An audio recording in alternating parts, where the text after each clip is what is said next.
Nas' brutal bar and one sentence were enough to destroy Jim Jones' entire legacy. You read correctly, just one sentence, and the Dipset General's iconic appearance vanishes. The true question, though, is this. Was it only lyrical warfare? Or the waxing of a long-simmering resentment? Because Nas's remarks weren't only a jab. The blow was surgical. Even the OGs in Harlem were muttering, "Yo, did he really say that? It was such a cold and dismissive line, but say that?" Jim isn't taking it well either. According to sources, he has been acting strangely behind the scenes, deleting shows, avoiding interviews, and retaliating on Instagram. Rumors are now circulating internal disputes, record label conflicts, and perhaps, you guessed it, legal action.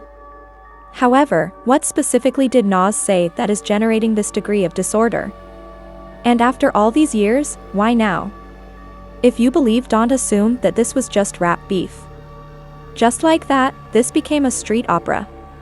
We're going to analyze the statement that may have permanently ruined Jim Jones' career, so stay put. Jim Jones was unaware of what was about to happen. It seemed like another day, another mic check, another pointless back and forth to him. However, N's statement wasn't merely a retort. Jim did not even receive the eulogy at the career funeral held at one pub. Imagine this: rap blogs are quiet, podcasts are churning, and cameras are rolling. Too silent. Then all of a sudden, Nas suddenly spoke a phrase that was so brutal and accurate that it cut through Jim's legacy like a Ginsu knife. The internet began whispering after just one line. Did Nas just take one breath and kill Jim Jones? Because the word subtle is deadly. When you're sick, a diss track is not necessary for you. You don't even require an entire verse. All it takes is a cool, planned blow to set the blocks on fire. People are already cleaning up old Jim recordings as if they were crime scene film. Comments are brutal, memes are accumulating like eviction papers, and Jim radio silence. Let's also not pretend to be brand new. This is not the first time that Jim's outspoken statements have resulted in karma slapping him. Do you recall his attempt to pretend that nausea didn't matter? Similar to the blueprint for half of the culture these guys are imitating wasn't written by Mr. Illmatic? Yes. Jim dared to examine the legacy of Nas. Claimed that he wasn't the best. Claimed that he didn't make a difference. And it worked for a time. People entertained the absurdity, laughed, and reposted. But everyone knew in their hearts. You don't make people sick. You never fish in shark water without first making sure the climate and the storm has arrived. Let's turn the tape back. Jim grew really comfortable on the radio mic months ago. Too cozy. Began hurling insults and names to us, though Nas wasn't the same guy that faced Jay-Z head-to-head and left with his crown still shining. Claimed that Nas had little influence on the younger generation and was dull and overrated. That would be equivalent to referring to Michael Jordan as a benchwarmer or Denzel as an extra. Blasphemy. Here's where things get messy, though. It wasn't a haphazard viewpoint. According to insiders, Jim was attempting to stay relevant by becoming hot again. He was aware controversy sells. Why not join us for a legend, then? Why don't you bark up a tree that will bury you with its thick roots? The bait was thus laid. And Nas didn't answer immediately. No, he allowed Jim to cook. Make a lot of noise. Let the podcasts argue. But Nas was writing something lyrical, something lethal, in secret, behind closed doors. Additionally, when that few "I don't quarrel with minis" cue dropped. That was when I constructed the mountain. The entire bullet was that. No shouting, no name, just surgical accuracy. And it was felt in the streets. Twitter took off. Jim Jones' reaction edits are shown in TikTok clip after clip. Tone delivery phrases are being dissected by YouTube channels as if they were a crime scene. Then the actual harm began. Club promoters began to support out. Brand sales are disappearing. According to a source, one executive stated, "We're not touching the gym right now.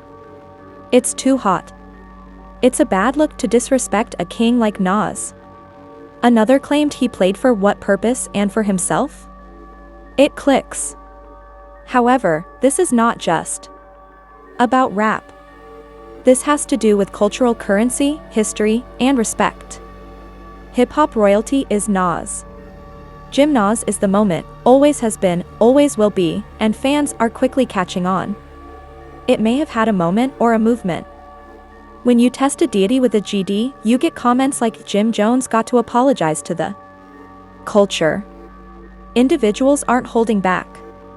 In an effort to maintain the integrity of their brand, several artists have begun to discreetly unfollow Jim. Being the next collateral damage is something no one wants to do. Additionally, although Jim initially attempted to laugh it off, posting the hurt was obviously starting to set in, as evidenced by the selfies and small subliminals. Because he himself realizes in his heart that he made a mistake. He did more than simply prod the bear. He struck a match, marched into the forest, and slapped it across the face. Now things take a crazy diversion at this point. A group chat that was purportedly leaked from Jim's own staff began to circulate. Yo, why did Jim go at Nas like that? We ain't ready for lyrical warfare, someone is said to have said in it to ain't dipe it versus the locks. This is Nas. We advised him to calm down after reading another message. Now we're frantically trying to figure out if those leaks are genuine. Jim disregarded the warning, which made the entire situation 1,000 times worse. As if that weren't bad enough, more video began to surface online, showing Jim's own staff at a backstage event that shows signs of tension, with phones exploding, and a man murmurs in the background, "He shouldn't have said that."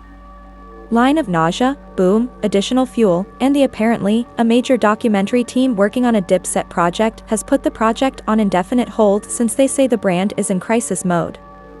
Imagine that.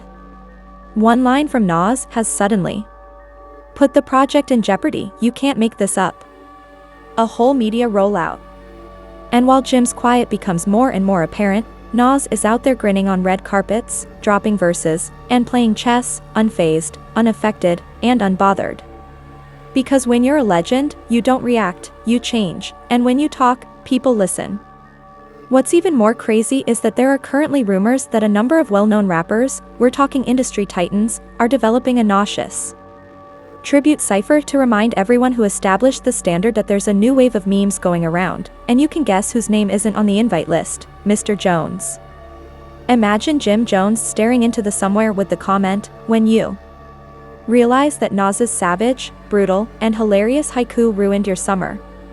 However, this is about more than just a rap feud. It's about seeing a man lose everything after risking his career for a headline. However, it doesn't end there. Jim Jones froze like someone else, and the room went chilly. Nas didn't even react, didn't raise his voice, didn't tweet, just dropped that one bar and allowed the culture do the rest. It was evident from his awkward shift in his seat and his tight jaw clench that he had just unplugged his microphone, his confidence, and his whole rap catalog all at once. The man was attempting to act calm, however, his spirit had simply packed a duffel bag and left the building because, with a sentence and a surgical hit from the man you've been surreptitiously sneering at for years, how do you recover, Nas delivered. That sentence like a seasoned mob boss giving orders at dinner, calm, methodical and lethal, without yelling, flexing, or even raising his voice. Twitter, oh baby, turned into a crime scene. There were corpses everywhere, tweets saying "Rip Jimmy," as if the man had indeed died, memes coming in from all sides, and a video of a coffin performing the Harlem Shake with the caption, "Jim's career attempting to survive after being ethered by Nas." Another user remarked, "A thesaurus wearing loafers just stomped Jim over." The crazy aspect is that this wasn't even a diss track. Nas didn't visit the studio. Need a beat. All he needed was facts, a chair, and a microphone. But hold on, let's go back in time because some people still don't get why this was so powerful. This wasn't just about music. Personal history. This was Harlem versus Queens, street hustle versus poetic tradition, brush shouting versus cold-blooded elegance, and Jim had been pointing fingers, saying things like nauseous weren't important, weren't even in the house, or weren't even outside for years. What's worse is that Nas didn't stop there. In the same sentence, he turned the lens around. All that tough words and suddenly silence. That's the danger of underestimating someone who never raised their voice to murder you. These guys walk around with platinum chains and paper soles, he said in response to the question of why everyone is so obsessed with being real, yet the majority of rappers are incapable of being real with themselves. Externally shiny but inside hollow where it matters. Oh my god, was he still referring to Jim? Most likely. However, everyone in the room began looking in the mirror at this time. The crowd remarked. You could feel the tension shift like a courtroom after a guilty verdict. Jim, the man, appeared as though he was about to sound a fire alarm in order to get out. As if the air itself understood that silence was necessary for this execution. The weirdest part is that Jimmy had been getting ready for this moment. He had been making interviews, saying slickly that no one is listening to old heads, and even that Nas should humble himself. Nas didn't even bat an eye. Waited until the lights were bright, the cameras were on, and Jimmy felt he had the advantage, and then, boom, the cue in that quiet room. That wasn't a simple clap back, it was a confession from the culture itself. Hip-hop listens to Nas's words, so even if you don't like him, you know he's a real person. Let's now discuss what transpired after that interview aired. Jimmy attempted to reply. He was ranting, pacing, and clapping his hands like a wounded soldier trying to prove he was still alive, and he screamed, "I don't care what Nas said," as if the louder he got, the less ashamed he would feel that I'm outside. I'm involved in the streets, I was hit. Ballin' is now a state of your career, not your success. And the comments. Oof. Sir, you had your moment in 2006. The internet was brutal, and let's not pretend that Jim's devoted fan base also became very quiet. Nobody likes to stand up for someone who has just been wronged. Go sit in one of those quiet rooms and think. Folded like a lawn chair on national television. This is where things get dark because the blog began to delve deeper, old interviews came back, and people began sharing receipts from previous feuds Jim tried to pick with Jay-Z, with almost anyone, and even Pusha T, who had bars sharper than a butter knife.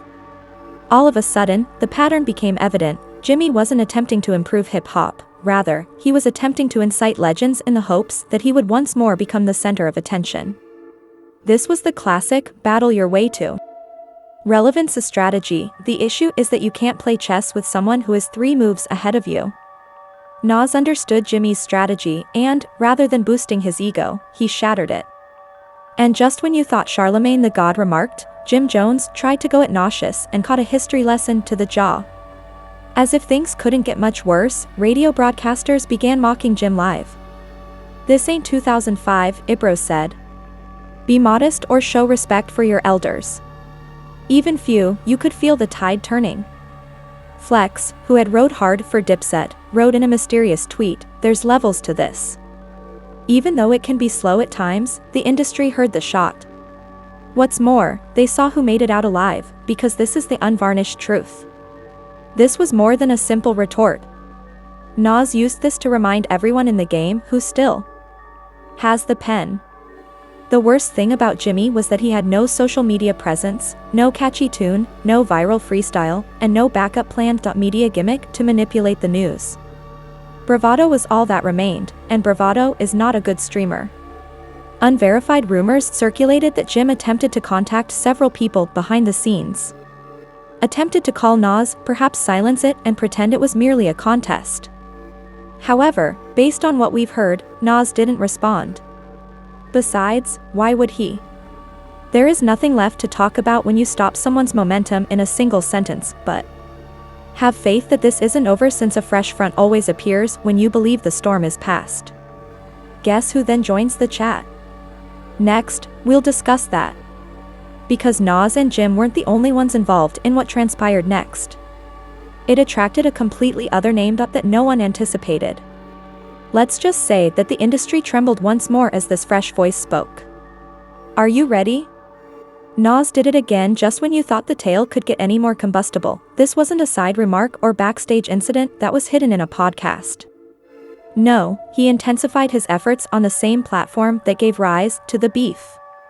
It seemed as though he was destroying the history Jim had been frantically attempting to preserve with each bar and every response from the audience. Jim remained frozen and mute. Seeing someone attempt to swim in wet cement was like that. This is when things became even more sinister. Yes, those enigmatic, forthright sources that somehow, they started chatting about phone calls. Jim's team made calls to different sites, imploring, begging, and requesting that some of Naj's film be removed or shadow banned. He's damaging our brand, according to one of the purported communications. Pardon me, your brand, sir? Nas just made your entire heritage seem like a small typo in hip-hop history. Then the labels arrived. Fashion endorsements were non-existent, and for months, a sneaker collab Jim was the talk of the town, silently pulled. A spirits company that used to feature him prominently unfollowed him on Instagram. Can you imagine the embarrassment of being digitally abandoned by vodka? Let's move on to Fat Joe's barbecue. Yes, it seems random, but believe me, it counts. Imagine a summer barbecue in the Bronx, with everyone present. Joe, Remy, Busta, and Swiss. The music is pounding, the vibes are good, and you can feel Jim walking in all cheerful, wearing all white linen, as if he hadn't just been hauled through the lyrical trenches. Conversations ceased, plates halted in midway, and even the DJ hesitated, uncertain whether to change the tune to something less pertinent, but the dagger Nas was already present, and the man. And let's not even discuss what transpired later that night. He simply lifted his glass, toasted the event like a mafia boss at a peace treaty, and said, "It's good to see you, Jim." You could cut the tension with a broken record deal. A private video shows Jim pacing in frustration and slamming his hat on the table in a studio, shouting, "I never should have gone after Nas. That man is the devil in Timberlands," was released by someone I won't name, but they rhyme with the Beak Blills. Oh, not him pulling a full confession. Can cam like it's 8 comments under Jim's latest posts. A battleground. One user remarked, but it doesn't stop there because now the fans have picked sides, and spoiler alert, they're ruthless. The first rapper to end his career live on tape was Jim Jones. Should have just sipped your tea and minded your lobby, someone another added. And the memes, please be kind. One widely shared meme featured a photoshopped image of Jim. Hip-hop crime scene, Nas murdered, is written on a chalk outline. Jim Jones' career was destroyed by a single metaphor and a beat drop. Another one had a phony obituary. The real kicker, though, is that industry experts are now utilizing this as a case study. I'm absolutely kidding. A big label's leaked Zoom conference included a PowerPoint with the bullet points, what not to do, the Gene Jones protocol. For the love of hip-hop, don't undervalue a silent man with a pen, don't pick fights with legends during their cultural revival. And don't start lyrical beefs unless you can rap. According to sources, Jim's team is now thinking of a total rebranding, for example, dropping the rapper persona and going full real estate mogul, perhaps launching a podcast called Brick by Brick, and rebuilding after Nas. The problem is, though, that it might be too late, and that's the kind of reputation that doesn't need to be defended, my friends. Nas didn't just clown Jim, he warned the whole rap game, say my name at your own risk.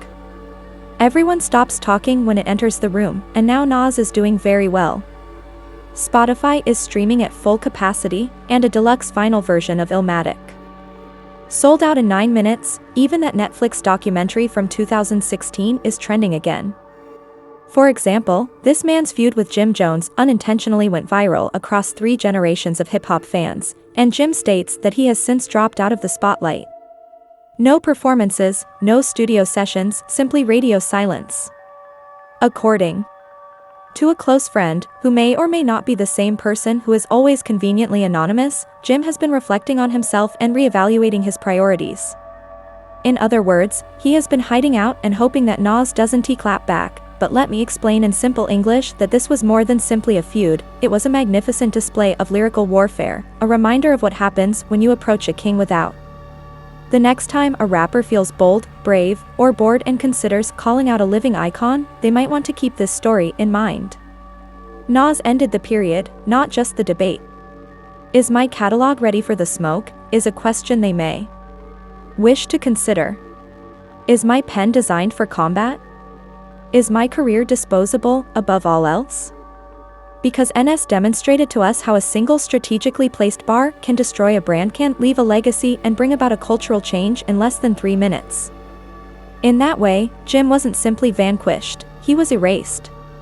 Now comes the crucial question: was this a career change or just hip-hop history, execution catch on mic? Because Jim lost the entire war after that one phrase from Nas, not just a rap fight. The story, the influence, and the legacy were all shattered like cheap glass, and let's face it, nobody saw that coming. During interviews, Jim would pound his chest and shout, "We run New York." What does this say about loyalty and culture?